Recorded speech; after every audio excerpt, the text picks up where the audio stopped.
business end of the Premiership matches. Very interesting games over the weekend. Top of the table, and to me, Manchester City are now 99.999% certain to win because they continued their winning run, but Arsenal had an absolutely debilitating defeat hammering at home to Brighton. So what are your thoughts on that? Yeah, Paul, it's done now, to be quite honest with you. Starts of the day, 2:00 kickoff. Manchester City went to Everton. Everton had a surprising 5-1 win away to Brighton. There it was a bank holiday last Monday. It was a bank holiday last Monday in the UK, and people thought maybe Everton could sneak a draw, maybe.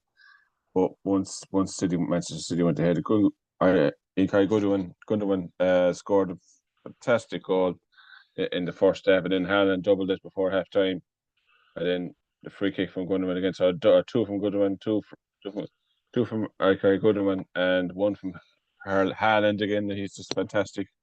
I think that's 36 league goals now for Manchester City he's got. And then the pressure was all on Arsenal then at the half-hour kick-off, but in the second half they just crumbled. Was 3-0 in the end. They outplayed Brighton, just outplayed Arsenal in the second half, and in the end, the title race sort of gone out with a bit of whimper now, to Paul, to be quite honest, because I think Manchester City are at home to Chelsea next Sunday, and Chelsea wouldn't want to do Arsenal a favour at the best of times. But even now that Chelsea our form is terrible, we drew 2-2 with Nottingham Forest. We'll get onto that now, maybe later on. Yeah. But no, it's done now. I mean, if anyone's thinking that Chelsea are going to go to Manchester City and win, because I think even Nottingham Forest play Arsenal the day before. Yeah. So if Forest beat Arsenal, it's or even a draw, or even draw. So if Arsenal win against Nottingham Forest, it's officially over. But I can't see it. You know, City still have 3 games to go. Arsenal have only got 2 after the first game. They've only got 1. So there's a 4-point gap there, and Arsenal have a game more played. So it's I suppose it's done. Yeah, there's a good friend of mine who's actually an Arsenal supporter, and in fairness to him, he's very level-headed. He said even back 2 months ago when they were 5-6 points ahead, he said they knew that Manchester City were going to finish like a train and they were going to win all their games, which they don't now look likely to do. But he said he was just hoping that they would keep up their form and you might get lucky, maybe. But he said what's really disappointing was the way they have collapsed. And not only have they collapsed in the pitch physically, but to me, the pressure got to them.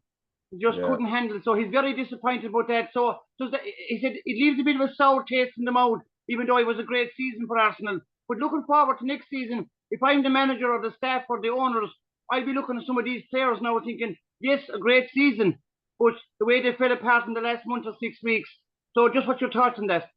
Yeah, I think that was a genuine fear for a lot of Arsenal fans. I think that was probably the thing that kept them going, especially Manchester City fans kept them going.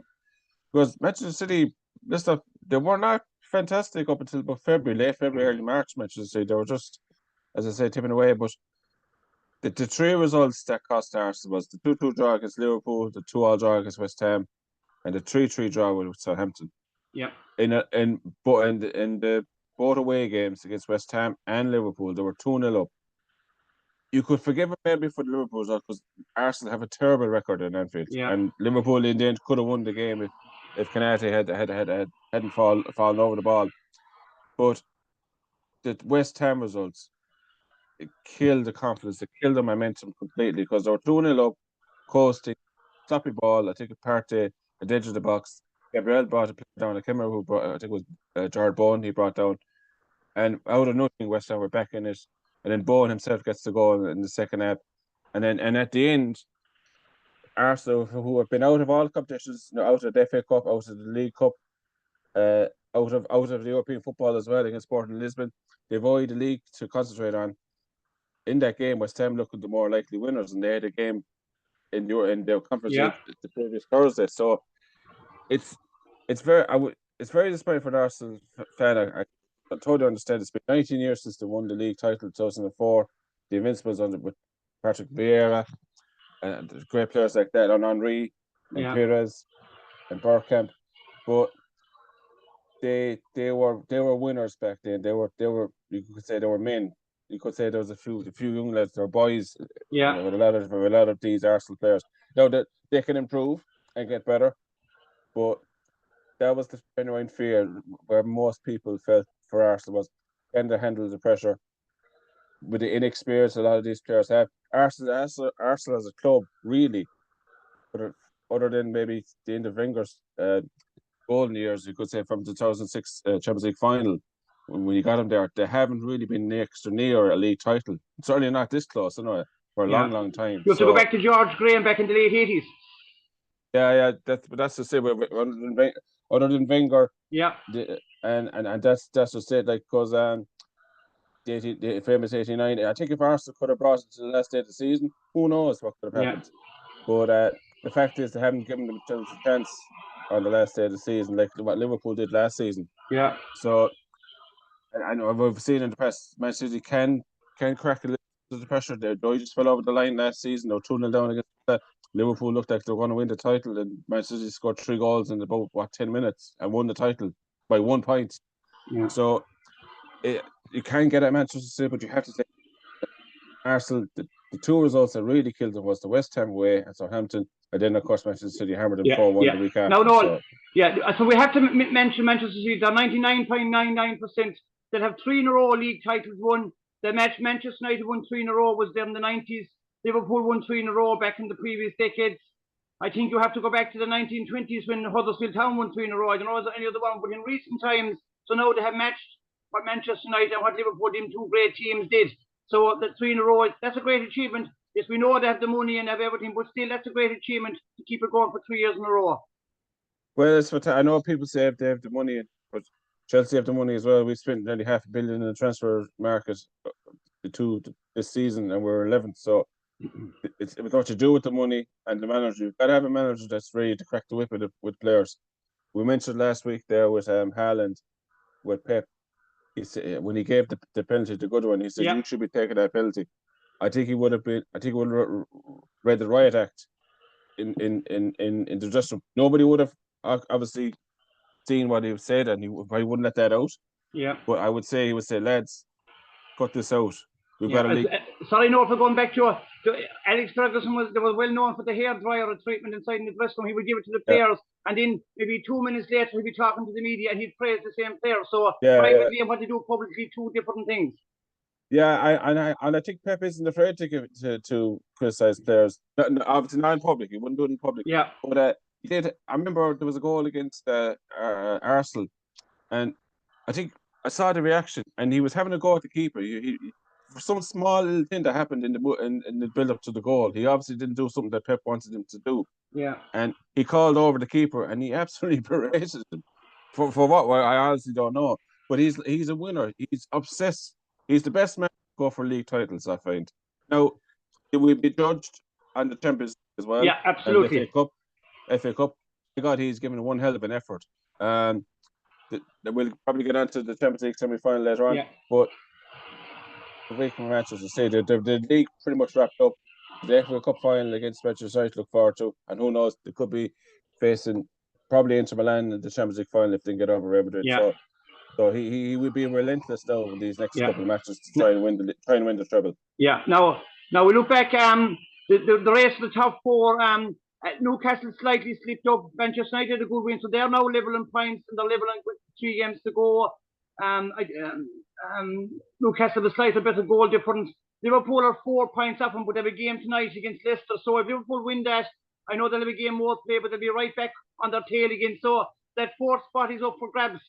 To be 2 in 3. Definitely. I think if Liverpool will be kicking themselves. I think if Liverpool had just 2 more points, they'll probably only need 1 result to go their way.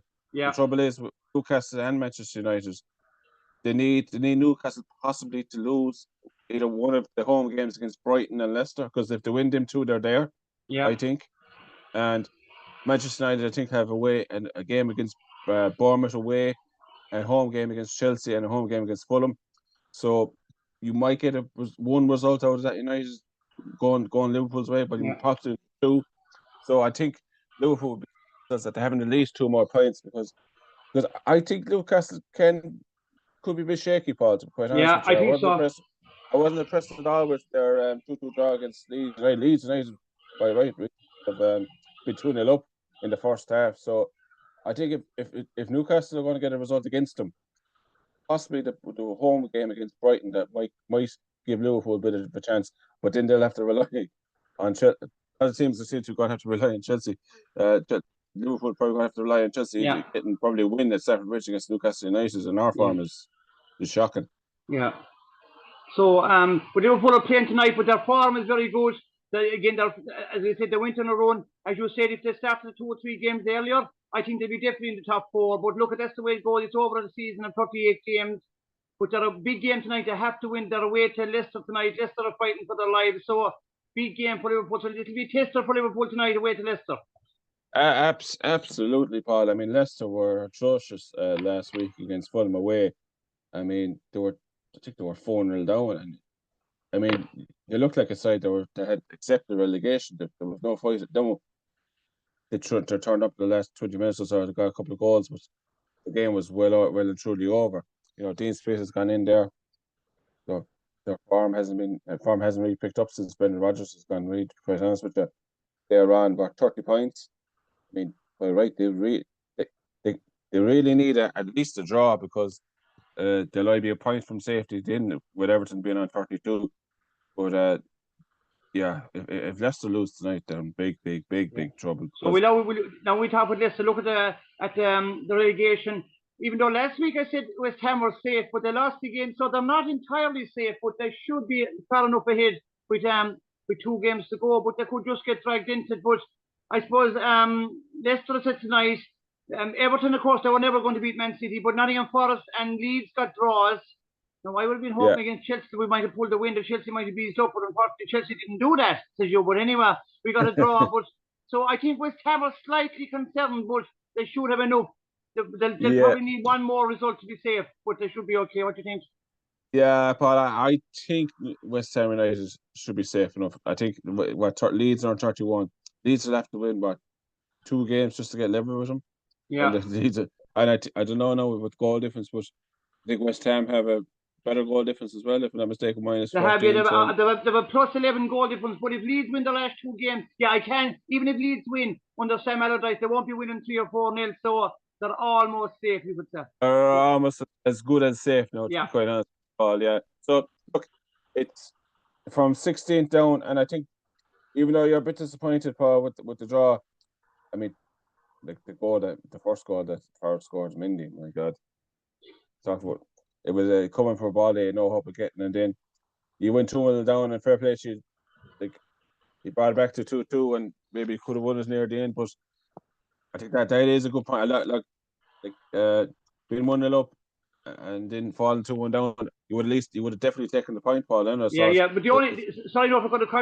only problem is our next game is at home to Arsenal, and even though Arsenal will be throwing everything at it, so I'd say we'll do very well to get a draw with that game, even though we have a good record at home. But I'd be hoping against hope we get a win. But I would nearly take a point in that game, and then you're away to Crystal Palace in the last game of the season, But I think this is going to go down to the final days, Paul. It definitely will. I don't think Nottingham Forest or Everton are going to be safe by the end of it. I think Everton have to go away to Wolves. As you said, Nottingham Forest are at home to Arsenal. Leeds are away to West Ham. So West Ham could officially... Yeah. No, I hope West Ham will do the damage there and finish Leeds off, because Leeds are a big danger. So let's say, and again, I'd be hoping it's an awful thing for me to say, but I hope Liverpool win tonight. Well, I suppose you're going to have to take what you get, I suppose. I mean, Leeds, Leicester, and Nottingham Forest would have been all hoping that Man City would have done the job yesterday, and they did, so 3-0. So Everton, I said last week, but I just have a feeling Everton will just about stay up. Yeah. No, they're not convincing. But I know obviously they lost yesterday, but they won 5-1 away to Brighton, which was no one coming. And I just think that with Everton, they have a away game against Wolves and a home game against Bournemouth. Bournemouth are safe. Yes. They've not really to play for. Yeah. So it could be like something like 98 all over again, where they just stayed up with the skin of their teeth. Yeah. Like 1998 and 1994, both where they stayed up. So yeah. So no, just before we finish up, a quick word on Southampton. Look, the table doesn't lie. The numbers don't lie. The bottom of the table, they're officially relegated.